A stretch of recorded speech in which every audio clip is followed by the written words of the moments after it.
Hola chicos, ¿cómo están? Excelente noche de lluvia, noche de lluvia. Quise conectarme hoy día, pero por este problema de las lluvias se cayó la señal. Pero bueno, el video de hoy, la clase de hoy trata sobre el cine ecuatoriano. ¿Cómo empezó el cine ecuatoriano? Les cuento. Lamentablemente, el cine ecuatoriano en los tiempos actuales es desconocido por la gran mayoría de audiencias. ¿Por qué es desconocido por la gran mayoría de audiencias? Pienso yo que no sé, últimamente el gobierno actual no le está dando mucha fuerza o apoyo al tema cultural. Entonces, por ese motivo es que tiene poca audiencia, sobre todo en el Ecuador. Y eso no solamente sucede en nuestro país, también pasa en varios países de Latinoamérica. Porque si ustedes comparan el cine americano en relación al cine latinoamericano, el que más predomina es el cine americano.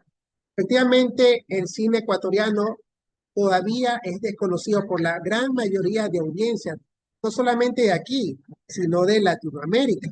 ¿Ya? Y es que si bien tiene una larga y extensa trayectoria, tiene un escaso desarrollo en el que cada 5 o 10 aparece tímidamente en un largometraje, porque su calidad técnica, eh, narrativa, importancia social, se convierte en una esperanza cinematográfica nacional. Como le decía, efectivamente, tal vez es escaso porque no tiene el apoyo del gobierno, y no solamente eso, sino no tiene el apoyo eh, para que la industria audiovisual se dé a conocer a nivel nacional e internacional, sobre todo en el momento cuando se elabora la distribución y exhibición. Muchas veces también se debe por el tema de la falta de presupuesto y por el prejuicio del público nacional que efectivamente no conocen el cine ecuatoriano y no lo ven como una realidad. Aunque el cine ecuatoriano tiene una gran trayectoria. Incluso te puedo decir que en el siglo XX se realizaron muchas películas ecuatorianas bastante reconocidas, incluso a nivel de Latinoamérica. Y no solamente producciones cinematográficas, sino también eh, series ecuatorianas de gran producción que obviamente se exportaba a nivel internacional. Déjenme ver un mensaje aquí. Ya, perdón. ¿Cómo empezó el cine nacional, el cine ecuatoriano? Todo empezó en Guayaquil. ¿Cómo empezó? Efectivamente, ustedes saben que el origen del cine se dio por los hermanos Lumière. Eso nosotros ya vimos, que los hermanos Lumière, efectivamente, ellos realizaron la película de la fábrica de obreros, la salida de fábrica de obreros, eh, y cómo es la salida, perdón, sí, la salida de los obreros de una fábrica.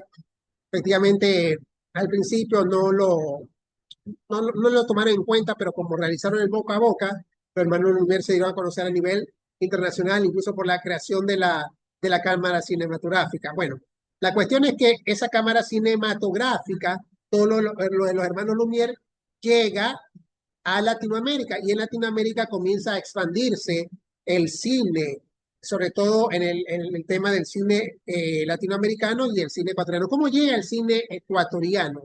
Bueno, les cuento que prácticamente llega aquí, a Guayaquil, todo empezó en Guayaquil, ¿ya? Y eso se dio en el año 1906. Voy a empezar a contar cómo es que se origina esto. Ya, con una experiencia previa de imágenes proyectadas por una linterna mágica en las clases del científico alemán Theodor Wolf en Quito, en el año de 1899 en Quito, se exhiben en el Teatro Olmedo en Guayaquil las primeras películas traídas por la compañía Guatry y Cashtorn, las cuales muestran una corrida de toros en Sevilla, un desfile militar en París y un jubileo de la reina Victoria en Londres. Así fue como quien dice los orígenes del cine ecuatoriano. Como le digo, llegó el científico alemán Theodor Wolf y él proyecta en Quito los primeros cortos. Usted sabe que al principio no es que se realizaba un guión, simplemente eran grabaciones, pero la gente que veía eso en esa época quedaban guau, asombrados porque era la tecnología de ese entonces, pues no. Entonces, por ese motivo, Eso fue lo que comenzó a llegar a Ecuador. Bueno, en 1906, el italiano Carlo Valenti, o Valenti, llega a Guayaquil con su compañía itinerante, el cinematógrafo, donde filma y exhibe los primeros registros cinematográficos hechos en Ecuador. Comienza el italiano Carlo Valenti, llega a Guayaquil y él comienza a realizar los primeros registros cinematográficos. Salieron películas como Amago Incendio, Ejercicio del Cuerpo de Bomberos y Procesión del Cuerpo de Guayaquil. Ese mismo año, o sea, en 1906, repitió la experiencia. Lo mismo que hizo en Guayaquil, lo repitió en Quito. Y ahí, en cambio, exhibió en el Teatro Sucre pistas del Conservatorio Nacional de Música y fiestas patrias del 10 de agosto. Así empezó el origen de las películas cinematográficas en Guayaquil, ya producidas en Guayaquil y en Quito. 4 años más tarde, en el año 1910, en Guayaquil 1910, se crea la primera empresa ecuatoriana de producción y distribución de cines.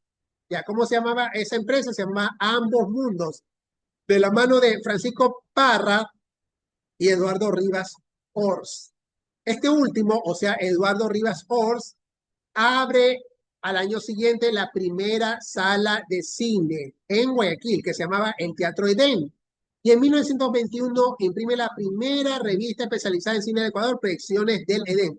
O sea, en 1921 abre la primera sala de cine en Guayaquil que se llama el Teatro Edén. Y adicional a eso, como un complemento, saca la revista especializada de cine que se llama Proyecciones del Edén, donde efectivamente en esa revista tú podías ver todo lo relacionado al cine latinoamericano y al cine que se estaba realizando en Guayaquil, en Quito, o sea, cine ecuatoriano. En los siguientes años comienzan a abrirse nuevas salas de cine, tanto en Guayaquil como en Quito. ¿Por qué en Guayaquil y en Quito? Usted sabe que la ciudad comercial, la ciudad principal, la ciudad productiva, todas son productivas, pero la ciudad que genera más ingresos económicos es Guayaquil y obviamente Quito, la capital del Ecuador. Entonces, comienza a abrir los primeros teatros, tanto en Guayaquil como en Quito. Y luego, ya para 1922, llegan a ver o a existir 20 en la primera y 4 en la segunda. O sea, 20 salas de cine en Guayaquil y 4 salas de cine en Quito. Bueno, eran teatros en esa época, las cuales ofrecen varias proyecciones al día.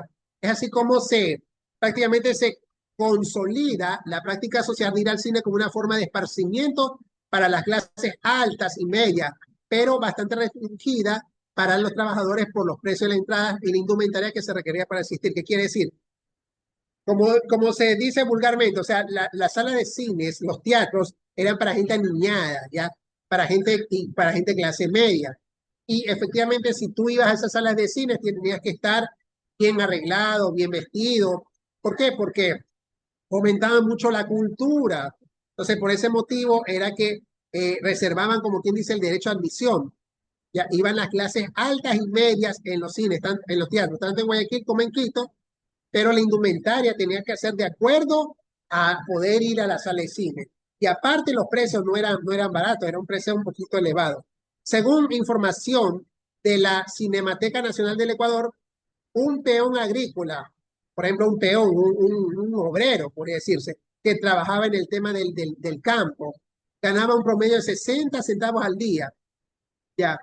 Y más o menos, imagínate, ganaba 60 centavos al día y la entrada costaba 50 centavos, ya. O sea, que si tenía su dinerito del día, que se sacaba el aire, prácticamente se lo llevaba todo porque costaba 50 centavos. Entonces, como que no era para cualquiera. Y efectivamente, era dirigido a gente clase alta y de clase media.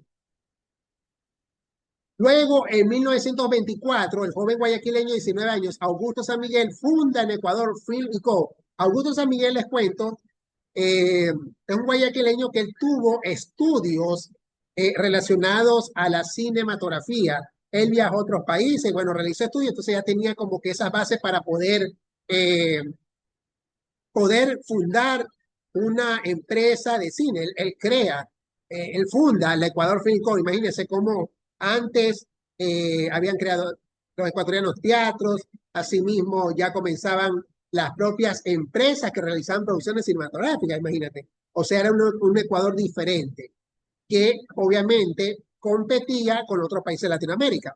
Bueno, Augusto San Miguel funda en 1924 el Ecuador Film Com y con ella estrena ese mismo año, o sea, en 1924, el primer largometraje argumental ecuatoriano que se llamó, que se llama El Tesoro de Atahualpa, producido y protagonizado por el mismo joven Augusto San Miguel y dirigido por el chileno Roberto Sá Silva. Ese filme, esa producción cuenta la historia de un doctor en busca de un famoso tesoro inca, gracias a las indicaciones que un hombre indígena le da como agradecimiento por brindarle atenciones médicas. Yo tengo entendido que esa producción eh, está perdida. Ojalá que, no sé, exista una copia, pero al menos tengo entendido que está perdida, según lo que he investigado. Bueno, a San Miguel y el Ecuador Film Com, tanto como El Tesoro de Atahualpa, como con su tercer largometraje de ficción, Un abismo y dos almas en 1925, el cual es una crítica al maltrato indígena del Ecuador, inauguran la introducción de representaciones indígenas en el cine nacional, las cuales a lo largo de la historia cinematográfica del país, poco en la ficción y más documental, son constantes. O sea, ¿qué quiere decir? Que prácticamente trataban de una problemática que sucedía en nuestro país. Por ese motivo era que la gente le interesaba el cine ecuatoriano. Justamente los dos films documentales que inician esa tradición sobre el oriente ecuatoriano del italiano Carlos Boccaccio en 1926 y principalmente Los Invencibles Suara de Alto Amazonas, el sacerdote salesiano italiano Carlos Crespi en 1927, catalogado como el primer documental etnográfico del Ecuador por la Cinemateca Nacional. Para Cristian León, profesor de la Universidad Andina Simón Bolívar, estas experiencias iniciales presentan las imágenes del indio con una forma de sentido vinculado a un proyecto político y cultural de la producción de identidad con mecanismo de dominación. Asimismo, en la década de 1920 se realizan registros de valor muy importante, no solamente social, sino histórico, ya que por un lado muestran la cotidianidad, cotidianeidad con toda su complejidad en Quito en proceso de modernización. Estos son los registros del aficionado Miguel Ángel Álvarez. Y por otro, el inicio de la propaganda gubernamental en el Ecuador como los noticieros de Ocaña Films.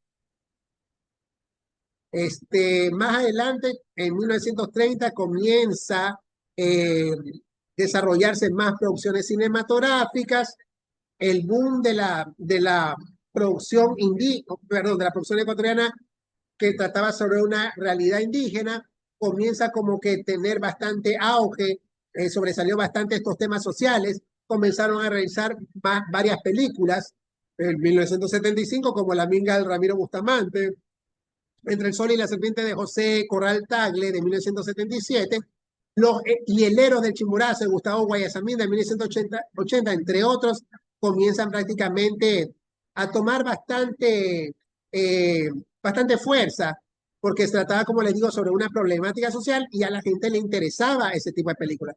También en la década del 90, ya en la era del 90, se produce el primer gran levantamiento indígena en el país, el cual consolida su fuerza política y social y repercute en la forma en que estos grupos reivindican su identidad al tomar las riendas de sus representantes.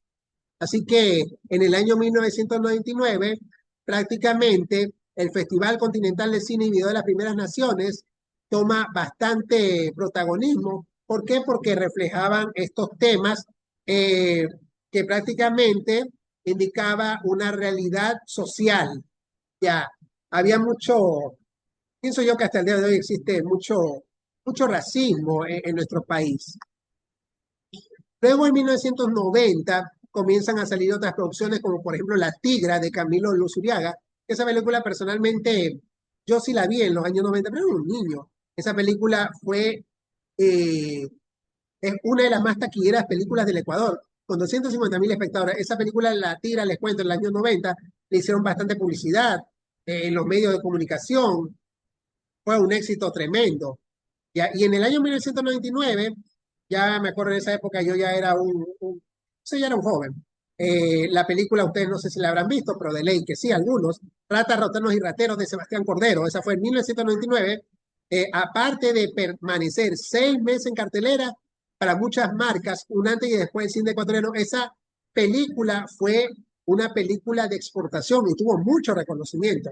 Sebastián Cordero, el director de Ratas y Ratones y Corderos, incluso tuvo mucho, como le había indicado, reconocimientos. Así que en esa época también salieron películas como, eh, ya obviamente yendo a la época del 2000, del año 2006 se estrenó la película ¿Qué tan lejos de Tania Hermida?, que fue considerada como la película más taquillera del Ecuador. Ya, y finalmente, en el 2006, después de casi 30 años de lucha de la ASOCINE, se aprueba la primera ley del fomento del cine nacional. Con ella se crea el Consejo Nacional del Cine, o CNCine, cuyas principales funciones son de fomentar el desarrollo de la industria cinematográfica nacional por medio de apoyos a la producción, como el Fondo de Fomento Cinematográfico otorgado mediante concurso público y la difusión promocional tanto nacional como internacional. Pero actualmente existen nuevos retos, pero como les digo, las producciones nacionales han bajado bastante. ¿Por qué? Por tres factores. El primer factor, que existe una falta de políticas públicas, como le decía, los gobiernos, que fomenten el consumo y la formación de este tipo de producciones nacionales. Ya, por eso es que ahora, cuando han sacado producciones nacionales, valga la redundancia, han sido un fracaso porque no se llenan las salas. Por otro lado, también se debe a la falta de estabilidad institucional del organismo que vela por los intereses del cine ecuatoriano. Como le digo, falta apoyo a los gobiernos. Y finalmente, el público ecuatoriano sigue pensando que el cine nacional es como un cine de mala calidad, lo que hace las posibilidades de recuperar los costos de producción en el mercado local de las películas hechas en Ecuador sean bajas, ya que a la hora de invertir en una entrada de cine, las producciones norteamericanas son las preferidas. Entonces, por ese motivo es que pienso yo que el gobierno debe darle mayor apoyo a las películas, como sucedía en el siglo XX o en los años 90, donde se realizó muchas producciones cinematográficas. Yo creo que el auge del cine fue hasta el año 2005, 2004, y a partir del 2015 un declive. Entonces tiene mucho que ver el tema de las producciones cinematográficas. Bueno, eso es lo que iba a tratar en la clase de hoy, lo que estamos tratando en lo que estoy tratando en estos momentos. Como le digo, lamentablemente hubo este problema de la conexión, así que este video lo voy a subir en estos momentos. Y bueno, el deber, ustedes ya saben qué consiste. Prácticamente tienen que investigar sobre el cine ecuatoriano. Voy a colocar los enlaces en la plataforma. La teoría tienen que escribirla. El tema de la figura, si no pueden escribir para mañana, bueno, dejan el espacio. Pero lo importante es que tengan el conocimiento sobre el cine ecuatoriano, porque el día de mañana vamos a hacer perdón, interacción relacionado al tema. Así que chicos, eso sería todo por hoy. Que tengan una excelente noche llena de bendiciones. Cualquier cosa, cualquier inquietud me puede escribir por interno. Pasen bien.